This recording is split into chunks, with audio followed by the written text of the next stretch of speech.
So we're lucky enough today to have Chris Munasinha joining us for an interview.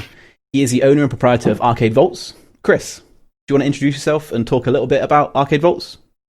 Yeah, hi. Thanks for having me. So the Arcade Vaults, we're a venue in Cardiff, a venue and a community for video game makers and players, I like to say. Basically, you can come and you can learn about old games, new games, how games are made. You can join communities and just play games and just get involved in games. I keep saying games a lot. Games, it's all about games. And I don't just mean video games either. We do D&D, tabletop gaming as well. It's a big part of what we do. Yeah, it runs the gamut quite a bit. It's a pretty unique venue. There's probably not really anywhere in Cardiff that encompasses all that in one place. What was it that sort of inspired you to set it up, and how did it sort of begin its inception? I was doing my other job, which was a web developer by trade, and I've been a gamer for years. And I used to go to like pop-up restaurants, and I think there's one called a Depot as well in Cardiff, where you go and sit down. And I remember saying to my wife, "Oh, you know what? We could just start a little pop-up video game corner in there. You know, put some retro consoles out." And it kind of went from there, really. She said, I kept going on and on about it, and I said, you can make it a museum, and you could like have people visit and play games and learn stuff. And there are other places that kind of do that around the country, but I kept going on about it. My wife eventually just got so annoyed, she just said, "Do it, or I'm just going to do it for you." And so we tried. I started doing events around Cardiff in other venues. We used to just go there for the evening, put some consoles out, and people would play games. And then in 2016, 2017 maybe, we did a pop-up for 5 weeks, permanent venue. Not permanent, but temporary permanent. And it went quite well. And then decided to open up a permanent venue. And that's where we are now. Cool. Awesome. Just out of interest as well, when you started, you say you got support from your wife and stuff.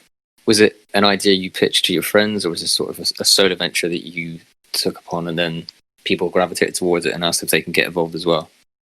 A little bit of both.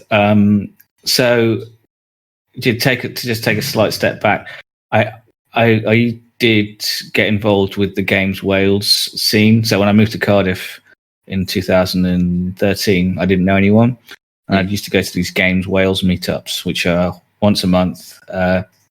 It's a sort of monthly social in Cardiff for game makers and developers. And I hadn't really made any friends yet, so I started going to these. And it's a really good way to meet people. Go to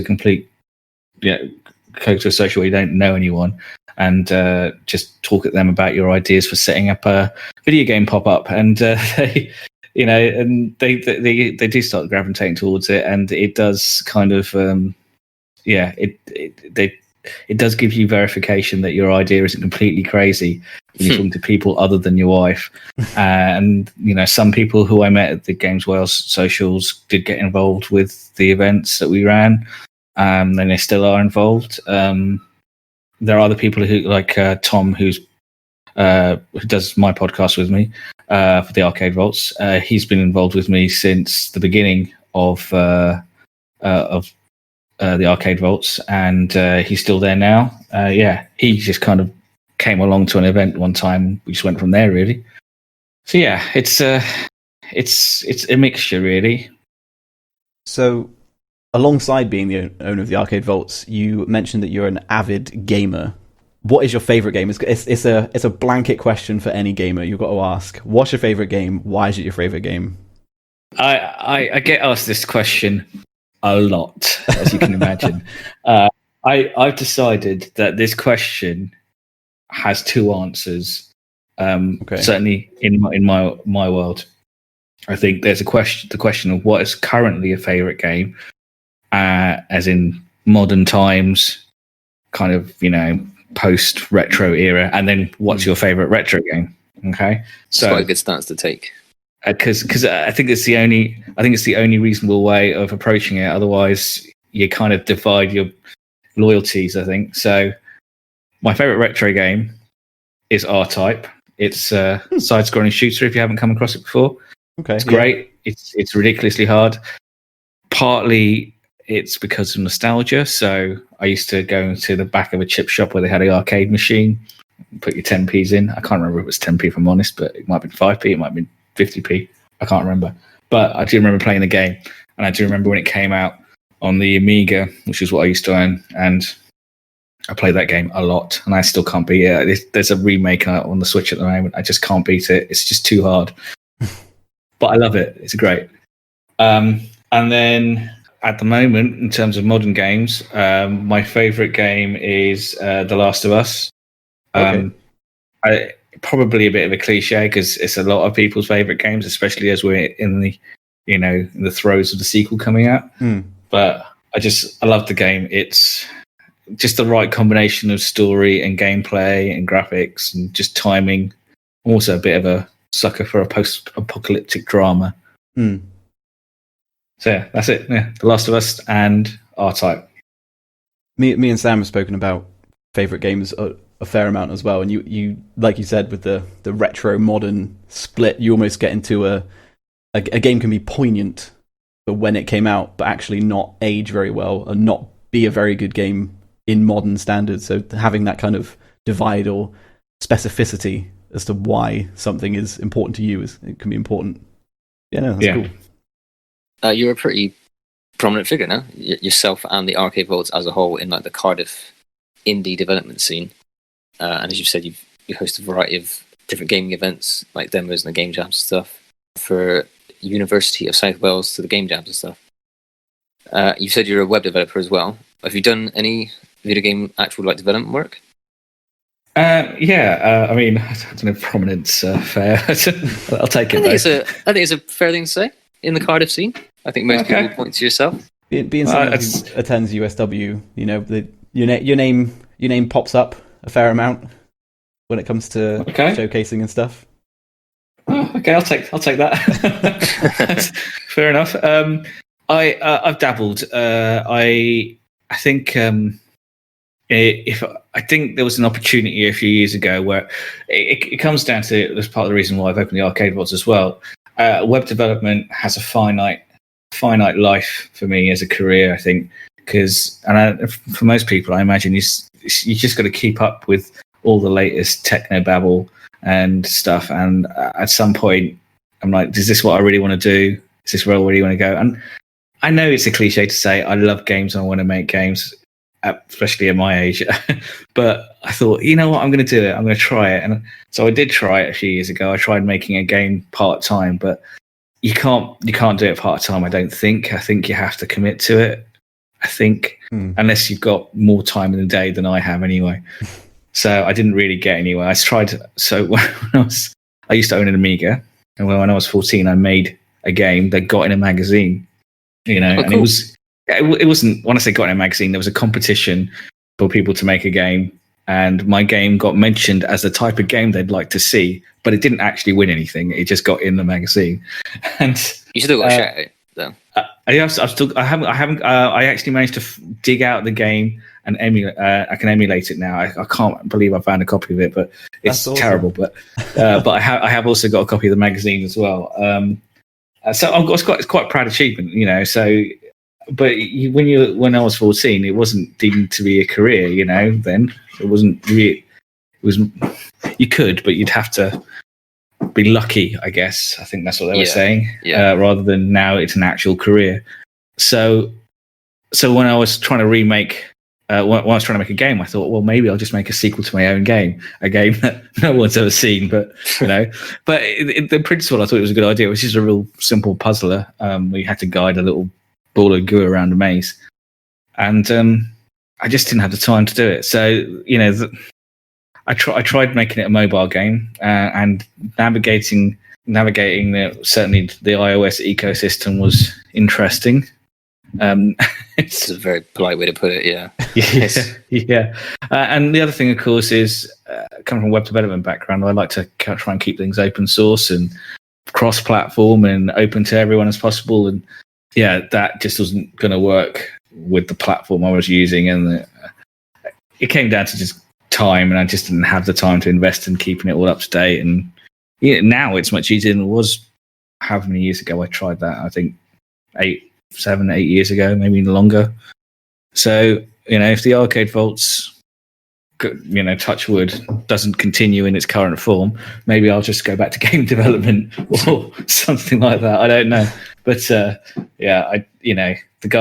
people who work on games, they just have talent and and time, which I don't have at the moment in games development anyway. So yeah, I tried it. Wouldn't say I'd made any success out of it. That's fair. So if you could develop the sequel to that game with any AAA development studio, who do you think it would be and why? Oh, that's a good question. I've been pondering this. I mean, I love the idea of working for Naughty Dog just because I love everything they've ever done. But there does seem to be this crunch culture, which I don't approve of. So but then I can't think of a AAA studio that probably doesn't have that culture. So, I don't know. Okay, we'll say Naughty Dog. Naughty Dog can come up with a sequel for my game, and I'll work for them to do it. Yeah, it's quite kind of toxic, unfairly. Sorry, Matt. It's been like an unfair package with the business. It's kind of sold as, well, if you want to make a game, this is how you've got to do it, and that's like Matt, I assume Matt was going to say, it can be quite a toxic environment to create that as the norm. Yeah, people don't produce their best work when they're under the whip. The crack of the time crunch. You just have to. There needs to be more comfort with AAA development studios specifically, in my opinion, in admitting when something is going to take longer. Just give yourself an extra 6 months. I know that can hit your bottom line, but what comes out is generally better. Yeah, I agree. We've seen it happen, right? There have been studio. In fact, there was a spate of it happening last year, wasn't it? Where studios just admitted, you know what, we're not going to get this game out in time. Let's just do it later. And so I'm hoping that means that crunch has not become part of the culture and isn't expected. Because I actually, as a developer of any sort, I recognize that there are times where you have to work late on a project. There are Fridays you're going to be working late, but you do that because you love what you do and you do it out of choice. Whereas the impression I get from some of the studios is they're making you crunch, right? They're making you do this. This is expected of you.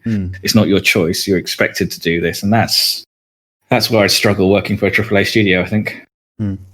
Yeah, working on a project that you're passionate about that's come from you don't mind putting those hours in, but when you're being held to an arbitrary, unrealistic deadline, that's a different issue. Absolutely, yeah. Now, there's a lot of development houses that can be found like in the Midlands and the North and stuff. There's a few in South Wales, which is from one I know, or the most notable one I know is Wales Interactive. What do you think the video game development scene is like in Wales? Do you think it's a good place to go if you're an indie? Good. This is a good question.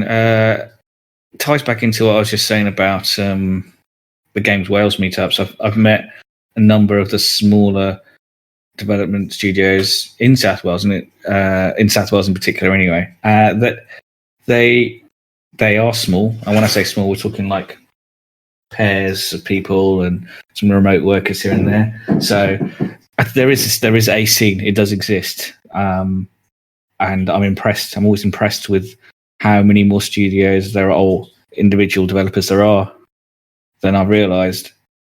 But I think it needs more support. I think certainly Games World could do more. I'm hoping the Arcade Vaults can do more to help these studios and these individuals. But at the moment, it's small. It's there, but it's very small. I mean, there's no standout game titles that you can think, oh yeah, that game came from South Wales. That game came from Wales. You can't say off the top of your head, that's a great game that came from Wales. And I know Wales Interactive are like the flag bearers for game development in Wales, partly because of the name. But I can't say any of their titles have ever stood out enough to, scream at me, that's a Welsh game, or that's a game made by a Welsh studio. Does that make sense? Yeah, no dev has kind of put Wales on the map, as it were, just yet. Yeah, just yet. But there's enough talent and studios around that I feel like with the right support, it could happen. If it's going to happen, it's going to happen in the next 2 or 3 years. I feel there's been a few studios that have propped up. So Pillbug Interactive made a game, Cycle 28, on the Switch, and they got awarded for nominated for a BAFTA. They didn't win, but they did get nominated. Wow. Still an honor to get nominated. Absolutely. You got Mochi Mode, the guys who formed a team off the back of Transfuser from USW, who I know, Matt, you know some of the guys there, and they really made a name for themselves in that whole Transfuser program. First team to kind of come out of Wales and win big, and then in the preceding years, a couple of other teams that have won Transfuser from Wales. There's and not just South Wales, but North Wales as well, where there's another hub of gaming development around the university in Glyndŵr. So there's definitely the talent there. It's whether they can be nurtured and whether we can create something out of it, I guess. Yeah, I think you're definitely right on that one. I've spoken to and known a few of the talented developers who essentially look to leave. Like they get trained and they cut their teeth making games in Wales and around Wales, and then they go off to another part of the country or a different country sometimes to pursue that because they don't feel there is the support. Yeah, absolutely. So on something a little bit lighter, and we've spoken about Naughty Dog already. What upcoming games are you most excited for? There's only one. There's only one. I've mentioned The Last of Us. It's going to be The Last of Us 2. The postman knocked on my door this morning. I thought, oh my God, it's here a day early. It wasn't. And that made me sad inside. But I know it's coming tomorrow, so it better come tomorrow anyway. So I am looking forward to that. I know a bunch of my friends who are blocking away their weekends just to play this game. So there's that. Looking further ahead though, after just seeing the PS5 launch program and all the games that are coming out on there are a bunch on there that I would definitely get. Like the Spider-Man expansion. That looks great. What did you think of the PS5 overall, or the reveal in general? I think it's great. I think I was quite impressed. I know a lot of people didn't necessarily, they weren't won over by the console hardware reveal itself. Personally, I loved it. I think it looks great. I like a unique bit of hardware design. The game selection looked great as well, I think. There are a lot of comments about the size, right? The size of both the PS5 and the new Xbox, and resulting memes as well. But they're marketing themselves as media centers. They're not looking to be some kind of sleek, tiny console. They know that usually a person will own one, and they'll watch Netflix, play the games, and sometimes even access the internet on their console. So that's kind of a strange point that some people don't like the size of it. Or yeah, I did see the size comparisons. I agree. I thought I'm hoping it's not as big as they say it is, because I can't see how that's practical. In terms, I don't know why it needs to be that size. When all hardware technology is getting smaller and smaller. I've got a phone here that's more than capable of playing some games that you couldn't play on a console a generation ago. So I'm surprised. I'd be surprised if it's really that big in real life, or that's just the way the render has worked out. I don't know. Jumping back to one of the points of Arcade Vaults, you said that it's not just video games. You cover things like D&D and tabletop stuff. Are you a big tabletop player and/or D&D yourself? I am not. I'm afraid. Tabletop gaming. I do play. I play board games, but not in the sense of modern tabletop gaming.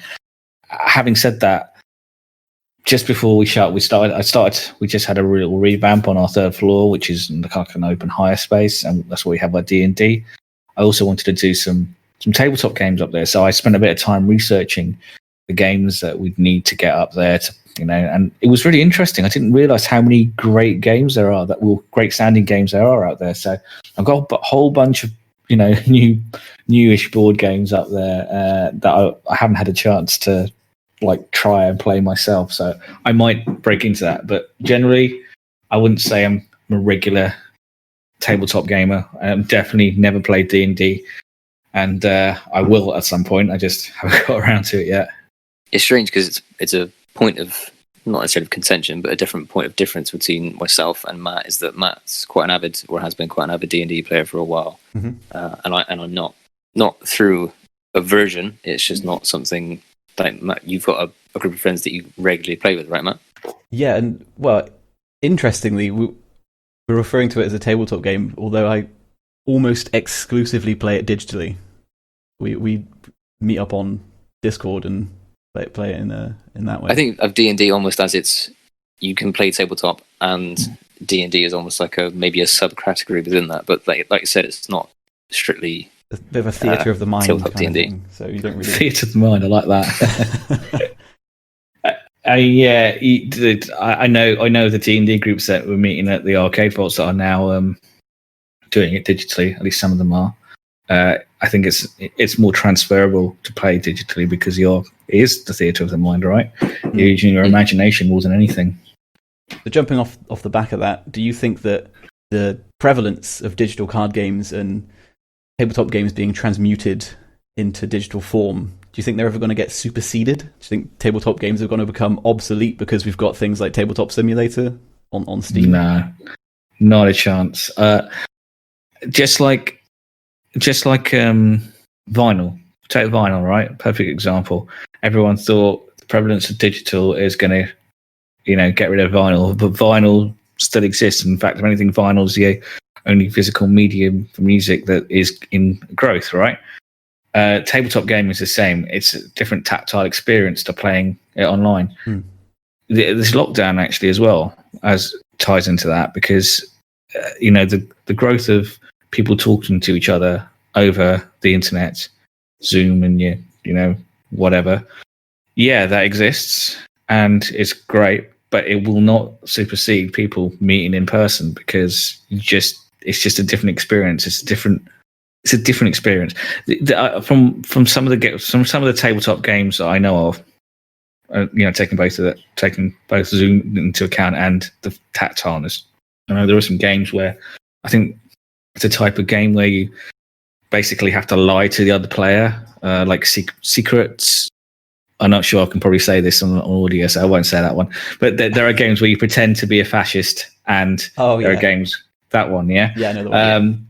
All right, that game requires you to look at someone and be able to read their face. You won't be able to do that digitally, will you? I mean, you can, but it just doesn't work. And then there are other games that require you to physically do things with stuff, which you just can't. I can't see how they would work digitally, let alone whether or not. No, not going to happen. That's all I say. Maybe I'm just old-fashioned there. I think each thing does have their own merits, and I'm not necessarily probably like yourself, Chris. I'm not a huge tabletop person, but I play a few selection of board games normally at like family events and Christmas and stuff like that. But I've within the lockdown, I've played the board game of Tipping Point, which was exactly everything you thought you'd think it would be. Okay. And I think I've played a game of Monopoly, but I've tried playing it digitally as well, but it's just not, like I say, it's just not the same. I think about like Hearthstone as a card game. I mean, and that kind of, I can see how that would work digitally because that's how I've come across it. But so some things will kind of translate, but that doesn't mean they're going to replace tabletop gaming in the physical sense. I think, or face to face, maybe complement it. Yeah, that's fair. Obviously, at the moment, with all the lockdown rules in place, you've not been able to be open, and the world in general has been quite a turbulent and not a great place to be. How has it been being the owner of a business at a time like these unprecedented times we find ourselves in? Yeah, that was a big sigh. It's been interesting. It's been interesting. I was lucky enough to receive some government support, which means that we'll be able to reopen, assuming everything stays on track. And the big announcements tomorrow, being Friday, say they go out and say we're going to reopen all the hospitality and leisure sector places in July. That'd be great for us. That'd be perfect. The government support would have helped us, and it will mean that we can reopen. If it goes until, I don't know, September or October, it's going to be different. I don't know that. I can't say that for sure what's going to happen then. It's been interesting. We're also not the kind of business that has much. Our online presence involves posts of, stuff that we do in the venue and interesting gaming news that we've come across. So it's not like we had much of a thing that we could sell online or generate a revenue for us online. So the last kind of few weeks I've kind of tried to pivot towards doing more of that. So, we've set up a Patreon, we've sorted out all our video channels on YouTube and Twitch and other platforms. We're producing our own podcast, with episode 3. It's very early days yet. Still learning, still a learning process. As you guys know, it's interesting because in the space of, particularly the last 4 weeks, 3 or 4 weeks since the Patreon launch as well, we've managed to just grow the business in a different way and reach a different audience, and it's nice. I can't see any of it's going to make us the same kind of revenue we would have made as a physical venue, but it's just helping us ticking things over until we get there. So that's been all right. It's also given me something to do. The last video edit took me about 2 weeks, only because it was just like this long story, but we just did this little top 10 Super Nintendo games list, and it was just a pain. But anyway, it's interesting. I don't know what's going to happen when we do reopen, and how that landscape of video game arcades is going to look, because how do you do 2 meter distancing in a shop that's not even 2 meters wide in places? We'll see. I try to remain positive. Yeah, there'll be some interesting challenges to see how people are going to. Yeah, for sure. Work around it, but yeah. Yeah. Well, off the back of that, let's have a slightly lighter quick-fire question round to see this out. So, moving away from the COVID questioning. Yep. You ready, Chris? I'm going to give you these just off the top of your head. Answer as quickly as possible. Sure. Sonic or Mario? Sonic. Xbox One X or PS5? PS5. Controller or mouse and keyboard? Mouse and keyboard. Toast or crumpets? Toast. Pokemon or Digimon? Neither. Digimon. Okay. No, I don't. No, change that. Change my mind. Pokemon. No, Digimon. Pokemon. Both. None. Pokemon. Each. Pokemon. Cool. I think that's all we've got written down anyway to go through. So, all right. Thanks for joining us again, Chris. We'll link all things like Arcade Vaults associated around in this video as well. But feel free to plug your own channel. Let people know where they can find you socially and on YouTube as well. Thank you, and thanks for having me. Everything we're just basically / the Arcade Vaults, all one word, on pretty much every platform. So that should be nice and easy. Or at the Arcade Vaults on the appropriate platform. So Twitter, Instagram, Facebook, Twitch, Mixer, YouTube, even on Periscope, and also our podcast on various. But thank you very much for having me on, guys, and thank you for letting me plug as well. No worries. Thanks for No problem. Thanks for coming on. Yeah, we appreciate it. Thanks for joining us, Chris. Cheers. All right, thanks. Cheers.